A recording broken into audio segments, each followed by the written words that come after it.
जय श्री कृष्णा। राधे राधे दोस्तों आज मैं आप सभी भक्तों को लड्डू गोपाल की दिल दहला देने वाली बिल्कुल सत्य लीला कथा सुनाऊंगी, जिसे सुनकर आपकी आंखें नम हो जाएंगी कि आपके लड्डू गोपाल के साथ, हमारे छोटे से कन्हैया के साथ कोई भला ऐसा कैसे कर सकता है। दोस्तों, कोई इंसान सामने वाले को नीचा दिखाने के लिए, उसे छोटा महसूस कराने के लिए किस हद तक गिर सकता है, यहाँ हम सब सोच भी नहीं सकते। क्या भगवान ऐसे लोगों पर क्रोधित नहीं होते, या फिर ये लोग भगवान से डरते नहीं हैं? दोस्तों, आज की यह घटना सुनकर आप लड्डू गोपाल के प्रेम में रो देंगे। दोस्तों, आज की लीला कथा है उत्तर प्रदेश में रहने वाली सरिता जी की। सरिता जी बताती हैं कि हम एक बहुत ही गरीब परिवार से हैं। मेरे घर में सभी दूसरों का काम करते हैं, मजदूरी करते हैं, उसी से हमारा घर खर्च चलता है। मेरे मम्मी पापा के पास बहुत ज्यादा पैसे नहीं थे, जिसकी वजह से हम भाई बहन ज्यादा पढ़ नहीं पाए। ऐसे ही धीरे धीरे मैं बड़ी हो रही थी। पापा ने सोचा कि बेटी पढ़ाई तो कर नहीं रही है, हमारे पास इतने पैसे नहीं हैं कि जो हम उसे पढ़ा पाएं, और वैसे भी शादी तो एक दिन करनी ही है। और मेरे पापा के पास इतने पैसे नहीं थे कि वो अच्छे घर में हमारी शादी कर पाए। इसीलिए मेरे पापा और मेरे भाई ने थोड़ा सा ठीक ठाक घर देखकर मेरी शादी कर दी। सरिता जी बताती हैं कि जब मेरी शादी हुई तब मैं 19 वर्ष की थी।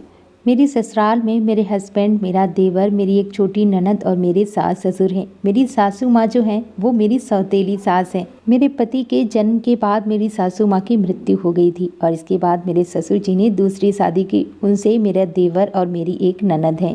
मेरे ससुर जी की एक दुकान है, वो दुकान चलाते हैं। मेरे हस्बैंड खेतों पर काम करते हैं। मेरा देवर और मेरी ननद दोनों पढ़ाई करते हैं। धीरे धीरे समय बीता और शादी के 2 वर्ष बाद ठाकुर जी की कृपा से मुझे पुत्र संतान की प्राप्ति हुई। मैं और मेरे पति बहुत खुश थे, मेरे ससुर जी भी खुश थे। लेकिन मेरी सासू माँ, मेरे देवर बिल्कुल भी हमें पसंद नहीं करते थे।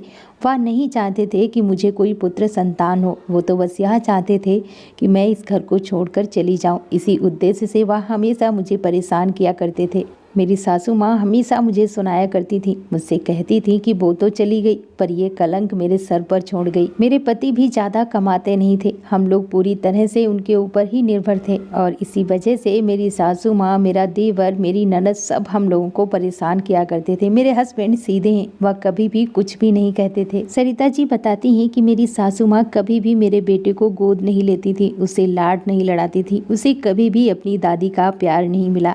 और मेरा देवर, मेरी ननद अगर मेरे बेटे को छू भी ले तो उन्हें भी डांटती थी, उनसे भी उल्टी सीधी बातें कहती थी। इसी डर की वजह से वो भी मेरे बेटे को हाथ नहीं लगाते थे। सुबह से लेकर शाम तक काम करती, ऊपर से अपने छोटे बच्चे को भी संभालती। इसके बावजूद भी मेरी सासू माँ मुझे सुना देती थी। जब भी मेरे हस्बैंड शाम को घर आते तो उनसे मेरी शिकायत करने बैठ जाती, इसलिए क्योंकि वह मुझे पीटे, मुझ पर गुस्सा करे। लेकिन मेरे पति बहुत अच्छे थे, वह सब जानते थे कि मेरी सासू माँ मुझे पसंद नहीं करती हैं, वो मेरी सौतेली सास हैं, मेरे साथ गलत व्यवहार करती हैं। इसी वजह से वह सासू माँ की बातें चुपचाप सुन लेते, लेकिन मुझसे कभी भी कुछ नहीं कहते थे। धीरे धीरे बात इतनी बढ़ गई कि अब हर तीसरे दिन हमारे घर पे लड़ाई झगड़ा होने लगा, कलह कलेश होने लगा। अब मेरे पति को यह सारी बातें अंदर ही अंदर खाए जा रही थी, उन्हें बहुत ज्यादा टेंशन हो रही थी। मैं भी बहुत ज्यादा परेशान थी, अपने मायके भी नहीं जा सकती थी। मैं अपने मम्मी पापा के ऊपर बोझ नहीं बनना चाहती थी, और इसीलिए मैं चुपचाप सब कुछ सह रही थी, इसी उम्मीद से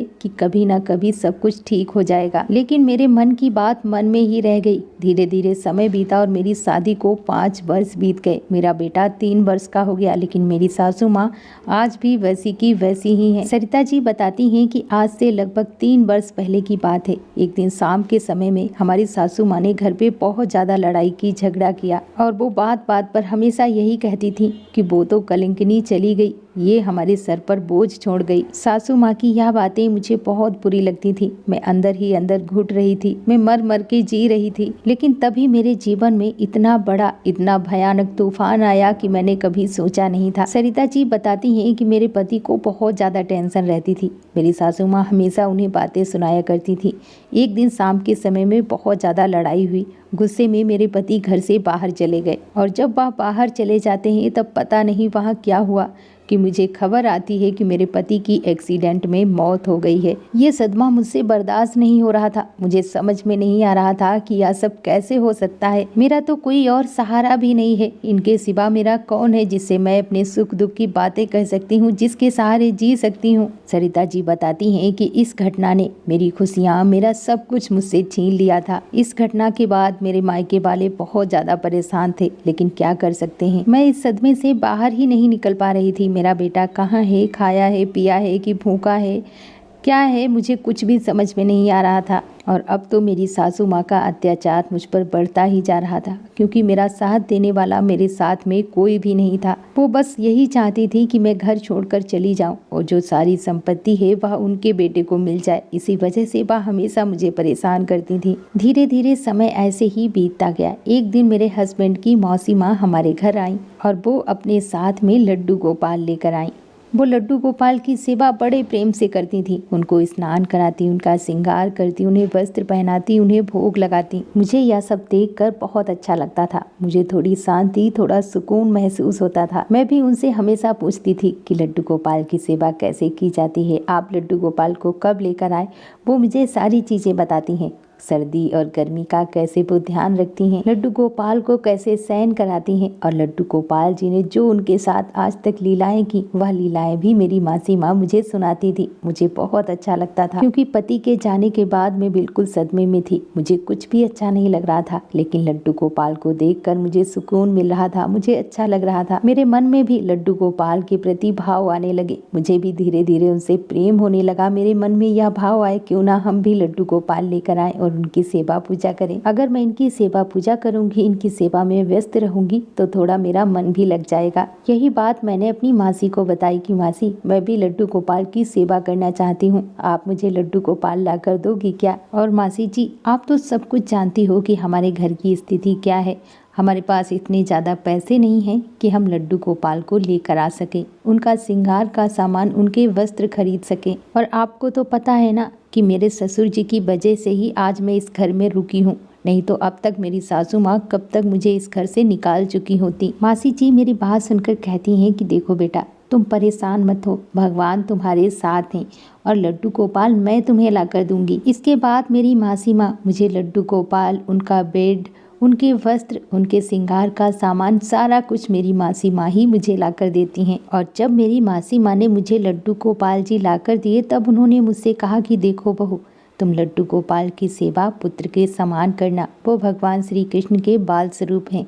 उनके खाने पीने का, उठने बैठने का अच्छे से ध्यान रखना। तुम्हारे घर के हालात चाहे जो भी हो, परिस्थिति चाहे जो भी हो, पर लड्डू गोपाल की सेवा करना तुम कभी मत भूलना। मेरी मासी जी मुझे सब कुछ लड्डू गोपाल के बारे में बताती हैं कि उनकी सेवा कैसे करनी है, कैसे उन्हें भोग लगाना है, उन्हें कैसे स्नान कराना है, कैसे शयन कराना है, और कभी भी अगर घर से बाहर जाना पड़े तो घर में लड्डू गोपाल को बिल्कुल अकेले छोड़कर नहीं जाना है। सरिता जी बताती हैं कि सारी विधि मेरी मासी माँ ही मुझे बताती हैं। मेरे लड्डू गोपाल को देखकर मेरी सासू माँ बिल्कुल भी खुश नहीं हुई। मासी माँ के जाने के बाद वो मुझ पर गुस्सा करने लगी कि तुमने किससे पूछकर यह लड्डू गोपाल लिए हैं, और वैसे भी तेरा खर्चा तो उठाना हमें मुश्किल है, ऊपर से इन लड्डू गोपाल के लिए वस्त्र, इनको भी भोग लगाओ, इतना सारा खर्चा कौन करेगा। वो मुझे उल्टी सीधी बातें सुनाती हैं, पर मैं चुपचाप रहती हूँ। मैं सिर्फ उनसे यही कहती हूँ कि मम्मी जी, यह भगवान है, या मेरे और तुम्हारे नहीं, यह सबके हैं। लेकिन मेरी सासू माँ कहती हैं कि अगर तुम्हें भगवान की सेवा पूजा ही करनी है तो तुम चित्रपट की भी तो पूजा कर सकती हो ना। कोई जरूरी है यह विग्रह लाकर घर में स्थापित करो, कोई जरूरी नहीं है इस मूर्ति पर इतने पैसे खर्च करने की, इन्हें सेवा करने की, भोग लगाने की। मैं सासू माँ की बात चुपचाप सुन लेती हूँ। इसके बाद मैं अगले दिन लड्डू गोपाल की प्राण प्रतिष्ठा करती हूँ, उन्हें अपने घर के मंदिर में विराजित करती हूँ। मेरे लड्डू गोपाल को देखकर मेरा बेटा भी बहुत खुश होता था और वह मुझसे पूछता था कि मम्मा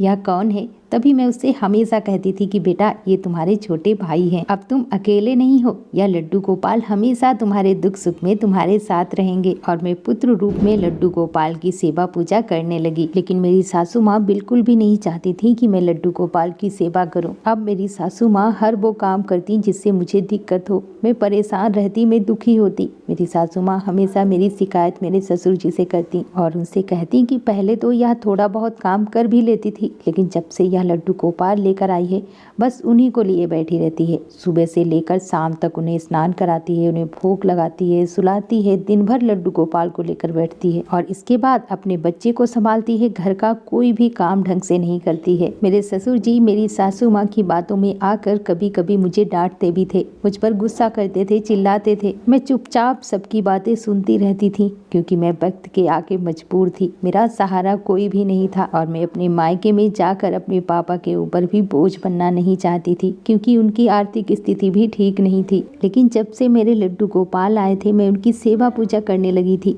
मेरा थोड़ा मन लग जाता था। मुझे लड्डू गोपाल से बातें करने में अच्छा लगता था। मैं अपने लड्डू गोपाल के सामने रोकर हमेशा कहती थी कि हे कन्हैया, तुमने मुझे ऐसा जीवन क्यों दिया है। मैं बहुत रोती थी अपने लड्डू गोपाल के सामने। जब लड्डू गोपाल की सेवा करते करते मुझे कुछ वक्त बीत गया तो मेरे ससुर जी भी मुझसे लाड प्यार करने लगे। वो कहते थे कि देखो मेरी बहू कितनी अच्छी है, पूजा पाठ करती है, बच्चे को संभालती है और घर के काम भी करती है, क्योंकि उनको दिखने लगा था कि मेरी सासू माँ मुझे पसंद नहीं करती हैं। अब मेरे ससुर जी मेरे लड्डू गोपाल के लिए और मेरे बच्चे के लिए बाहर से फल फ्रूट मिठाई या फिर भोग के लिए कोई ना कोई चीज ला के दे देते थे। अब वह कभी कभी मेरे बेटे को दुकान पर भी ले जाया करते थे, उसे घुमाते थे, पर यह सब कुछ मेरी सासू माँ को बिल्कुल भी अच्छा नहीं लगता था। मेरी सासू माँ बिल्कुल भी यह नहीं चाहती थी कि कोई मेरी तारीफ करे। दोस्तों, सरिता जी बताती हैं कि यहाँ मैं आप सभी को एक बात बता दूं कि मेरे ससुराल में सभी मांसाहारी थे, सभी नॉनवेज का सेवन करते थे, लेकिन मैंने कभी भी मांस नहीं खाया, कभी नॉनवेज नहीं खाया। पर हाँ, मैं लहसुन प्याज खा लेती थी। जिस दिन से मेरे लड्डू गोपाल आए थे उस दिन से मैंने लहसुन प्याज का भी त्याग कर दिया था और इसीलिए मैं अपने लड्डू गोपाल के लिए अलग चूल्हा जलाकर उनके लिए भोग बनाती थी और वही भोजन मैं बाद में ग्रहण किया करती थी। हमें अलग चूल्हा जलाकर खाना बनाने में थोड़ी परेशानी होती थी, लेकिन मैं इतना अपने लड्डू गोपाल के लिए कर लेती थी। लेकिन अलग से भोग बनाकर लड्डू गोपाल को भोग लगाना, यह सब मेरी सासू माँ को बिल्कुल भी अच्छा नहीं लगता था। इस पर भी वह मुझे बातें सुनाती थी, लेकिन मैं चुपचाप उनकी बातें सुन लेती थी क्योंकि लड्डू गोपाल के सिवा मेरा कोई नहीं था। अब मेरे ससुर जी भी कभी कभी कह दिया करते थे कि अगर वो खुद से बनाकर भोग लगा रही है तो तुम्हें क्या दिक्कत है। इस वजह से मेरी सासू माँ भी ज्यादा कुछ मुझसे नहीं कह पाती थी। धीरे धीरे समय बीता और मेरे देवर की शादी तय हुई। जब मेरे देवर की शादी तय हुई तब मेरी सासू माँ बहुत खुश हुई क्योंकि उन्होंने मुझे कभी भी बहू के रूप में स्वीकार नहीं किया था। शादी में बहुत सारे मेहमान आए हुए थे। धूमधाम से मेरे देवर जी की शादी हुई। शादी के बाद जब बहू घर पे आ गई तब मेरी सासू माँ ने कहा कि जितने भी मेहमान रह गए हैं खुशी में इन सबको हम मीट बनाकर मांस बनाकर खिलाएंगे क्योंकि मेरी बहू घर पे आई है। इस खुशी में जितने लोग भी मांस का सेवन करते हैं, नॉनवेज खाते हैं, उनको हम नॉनवेज खिलाएंगे। और उन मेहमानों में कुछ ऐसे मेहमान भी थे जो नॉनवेज नहीं खाते थे, जो लोग अपने घर पे लड्डू गोपाल की सेवा पूजा किया करते थे। वो लोग मुझसे कहने लगे, अरे तुम तो बड़े प्यार से लड्डू गोपाल की सेवा करती हो, चलो ठाकुर जी की कृपा से तुम्हारे जीवन में भी सब कुछ ठीक हो जाएगा। लेकिन मेरी सासू माँ को यह सब भी बिल्कुल पसंद नहीं था कि कोई भी मेरी तारीफ करे। अब मेरी सासू माँ को लड्डू गोपाल पर बहुत ज्यादा गुस्सा आने लगा कि इनकी वजह से ही इस मनहूस की सब लोग तारीफ कर रहे हैं। मैं इसके बाद घर के कामों में व्यस्त हो जाती हूँ। इसके बाद मैं अपने लड्डू गोपाल के लिए भोग बनाकर उन्हें भोग लगाती हूँ। जिन्हें नॉनवेज खाना था वो नॉनवेज खा रहे थे और जो शुद्ध शाकाहारी खाना खाते हैं उनके लिए मैंने अलग से खाना बनाया था। लड्डू गोपाल को भोग लगाने के बाद हम सभी मिलकर भोजन करने लगते हैं। जब मैंने खाना खा लिया, समय देखा तो लगभग 10 बज रहा था क्योंकि मेहमानों में ज्यादा व्यस्त थे और मेहमानों को खाने पीने में समय लग गया था। मैंने सोचा कि चलो तब तक लड्डू गोपाल को सुला देती हूँ, उनके सोने का समय हो गया है, बाकी के काम मैं बाद में निपटा लूंगी। और जब मैं लड्डू गोपाल को सुलाने के लिए मंदिर में जाती हूँ तब मैं जो देखती हूँ उसे देख कर मेरे रोंगटे खड़े हो जाते हैं, मेरे पैरों तले जमीन खिसक जाती है। मैं देखती हूँ कि लड्डू गोपाल की भोग की थाली में एक कटोरी में मांस रखा है। उसे देख कर मेरे रोंगटे खड़े हो जाते हैं कि ये घोर अनर्थ कौन कर सकता है। मैं वहीं पर खड़े होकर रोने लगती हूँ। मेरे रोने की आवाज़ सुनकर कुछ मेहमान मेरे पास दौड़कर आते हैं और मुझसे पूछते हैं कि क्या हुआ, तुम रो क्यों रही हो, तुम तो लड्डू गोपाल को सुलाने आई थी ना। तभी मैं उनकी तरफ उंगली उठाकर इशारा करती हूँ कि ये देखो, कटोरी में लड्डू गोपाल को किसी ने मांस परोसा है। यह दृश्य देखकर सबकी आंखें फटी की फटी रह गई कि इतना घनघोर पाप कौन कर सकता है। किसी के कुछ भी समझ में नहीं आ रहा था, लेकिन मुझे समझने में यह जरा भी देर नहीं लगती कि मेरी सासू माँ के अलावा और यह घटिया काम कोई भी नहीं कर सकता है। और जब मैं उनकी तरफ देखती हूँ तो वह मन में ही मुस्कुरा रही थी और सबके सामने दिखावा करने के लिए वह मुझे डांट देती हैं कि नौटंकी बंद करो, ये तुमने ही मांस का इन्हें भोग लगाया है। मैंने देखा है कि तू घर का कोई भी काम ढंग से नहीं करती है, दिमाग पता नहीं कहाँ रहता है, और तूने ही धोखे से लड्डू गोपाल को मांस परोस दिया होगा। मैं सासू माँ की बात सुनकर एकदम आश्चर्य थी। मैं समझ नहीं पा रही थी कि कोई इतना गिरा हुआ कैसे हो सकता है। मुझे इतने सारे मेहमानों में नीचा दिखाने के चक्कर में इतना घटिया काम कोई कर सकता है। लेकिन जो कुछ मेहमान थे वह सासू माँ की बात भी मान लेते हैं। वो कहते हैं कि हाँ, तूने जल्दी जल्दी में देखा नहीं होगा और तूने मांस का भोग लड्डू गोपाल को लगा दिया होगा। पर मैं किसी को कैसे समझाऊं कि मैंने अपने लड्डू गोपाल को मांस का भोग नहीं लगाया था। यह सब काम मेरी सासू माँ ने ही किया था, क्योंकि वह ना ही मेरे लड्डू गोपाल को पसंद करती थी और ना ही मुझे। उन्हें तो बस हर वक्त मौका चाहिए था मुझे नीचा दिखाने का। और तो और मेरा देवर भी यही कहता है कि मैंने देखा था भाभी को मांस का भोग लगाते हुए। ये बातें सुन के मेरे कान फटे जा रहे थे। मुझे कुछ भी समझ में नहीं आ रहा था कि यह सब क्या हो रहा है। तुम्हें जो कुछ भी करना था तुम लोग मेरे साथ करते, इसमें लड्डू गोपाल का क्या दोष। उस दिन मैं भी गुस्से में अपनी सासू माँ से कह देती हूँ कि देखना, इसका फल भी तुम्हें भुगतना पड़ेगा। जो तुमने मेरे लड्डू गोपाल के साथ किया है ना, और उसका पाप मुझ पर लगा रही हो, ये भी तुम्हें भरना पड़ेगा, ये भी तुम्हें झेलना पड़ेगा। और गुस्से में वह मांस की कटोरी में वहां से उठाकर फेंक देती हूँ और अपने लड्डू गोपाल को सीने से लगाकर फूट फूट कर रोती हूँ। और मैं अपने लड्डू गोपाल से कहती हूँ कि हे कान्हा, मुझे इस घर में तुम्हें विराजित ही नहीं करना चाहिए था। मुझे ये तो पता था कि ये सब गिरे हुए हैं, लेकिन इतने गिरे हुए हैं या मुझे नहीं पता था कि सामने वाले को नीचा दिखाने के चक्कर में भगवान को भी नहीं छोड़ते हैं। सरिता जी बताती हैं कि मैं सबसे रो रो कर कह रही थी, सबको अपनी सफाई दे रही थी कि मुझे नहीं पता कि लड्डू गोपाल के पास मांस कहाँ से आया। पर कोई भी मेरी बात का विश्वास नहीं कर रहा था, क्योंकि मेरी सासू माँ किसी को मुझ पर विश्वास करने ही नहीं दे रही थी। सरिता जी बताती हैं कि मुझे पूर्ण विश्वास था कि लड्डू गोपाल के पास मांस मेरी सासू माँ ने ही रखा था, क्योंकि जब मैं वहाँ पर रो रही थी तो वह मुझे देखकर मुस्कुरा रही थी। इसके बाद वो रात ऐसे ही बीत गई। सुबह हुई, सारे मेहमान अपने अपने घर चले गए, लेकिन मुझे अपनी सासू माँ को देखकर उन पर तरस भी आ रहा था कि कल मैंने गुस्से में इनसे उल्टा सीधा कहा है। और कहीं ना कहीं ये सोचकर भी मैं परेशान थी कि कोई इंसान, किसी इंसान की मानसिकता इतनी गिरी हुई कैसे हो सकती है, जो मेरी सासू माँ ने मुझे नीचा दिखाने के चक्कर में मेरे लड्डू गोपाल के साथ इतना गिरा हुआ काम किया है। इस घटना के बाद मैंने भी अपने ससुर जी से कह दिया कि मैं इस घर में नहीं रह सकती। मेरी बात सुनकर मेरे ससुर जी भी सहमत थे, क्योंकि रोज रोज के लड़ाई झगड़ों से वो भी परेशान हो चुके थे। इसके बाद मेरे ससुर जी ने मेरे लिए एक अलग से छोटा सा घर बनवा दिया। वहाँ पर मैं अपने बेटे और अपने लड्डू गोपाल के साथ रहती हूँ। अब मैं अपने बेटे और अपने लड्डू गोपाल के साथ खुश रहती हूँ। मेरा बेटा भी मेरे साथ लड्डू गोपाल की सेवा पूजा करता है। सरिता जी बताती हैं कि जब हम लोग दूसरे घर में शिफ्ट हो गए, उसके कुछ ही महीनों के बाद मेरी सासू माँ को चर्म रोग हो गया। अब वो बहुत ज्यादा परेशान रहती हैं, दुखी रहती हैं। उनकी ऐसी हालत देखकर मुझे भी उन पर तरस आता है, दुख होता है उनकी ऐसी हालत देखकर। दोस्तों, मैं यह तो नहीं कहूँगी कि जो उन्होंने किया है उसकी सजा वो भुगत रही हैं, पर वो कहते हैं ना, अपने कर्मों का फल तो सबको भुगतना ही पड़ता है। मेरी सासू माँ ने मेरे लड्डू गोपाल के साथ बहुत गलत किया था, उनके साथ अत्याचार किया था, और इसी वजह से शायद लड्डू गोपाल ने उन्हें यह सजा दी है। और अब मैंने सिलाई का काम भी सीख लिया है, उन्हीं पैसों से हमारा खर्चा चलता है। मेरे ससुर जी भी हमारी मदद कर देते हैं। मेरे बेटे को मेरे ससुर जी ही पढ़ाते लिखाते हैं। लड्डू गोपाल की कृपा से मेरे जीवन में धीरे धीरे सब कुछ ठीक हो रहा है, और मेरे लड्डू गोपाल ने मुझे एक बेटा दिया है, जिसके सहारे मैं अपना पूरा जीवन गुजार दूंगी। दोस्तों, सच में यह घटना बहुत ही दुखद घटना थी। इस घटना को सुनकर मेरे भी आंसू आ गए थे। मैं भी अपने आंसुओं को रोक नहीं पाई कि कोई कैसे सामने वाले इंसान को नीचा दिखाने के लिए भगवान को भी नहीं छोड़ता। लेकिन दोस्तों, यह बात कभी भूलनी नहीं चाहिए कि कर्म का फल हमें आज नहीं तो कल भुगतना ही पड़ता है। सरिता जी, आपका बहुत बहुत धन्यवाद, जो दिल को झकझोर देने वाली लीला कथा आपने हमारे साथ शेयर की, जिसे मैं अपने चैनल के माध्यम से बाकी सभी भक्तों तक पहुंचा पाई। दोस्तों अपना प्यार और साथ ऐसे ही बनाए रखना। दोस्तों यदि आपके लड्डू गोपाल, आपके लाला आपके साथ चमत्कार करते हैं, लीलाएं करते हैं तो आप हमारे साथ शेयर कर सकते हैं। आपको हमारा नंबर डिस्क्रिप्शन बॉक्स में मिल जाएगा। तो दोस्तों एक बार प्रेम से बोलो लड्डू गोपाल की जय, कृष्ण कन्हैया की जय, जय जय श्री राधे।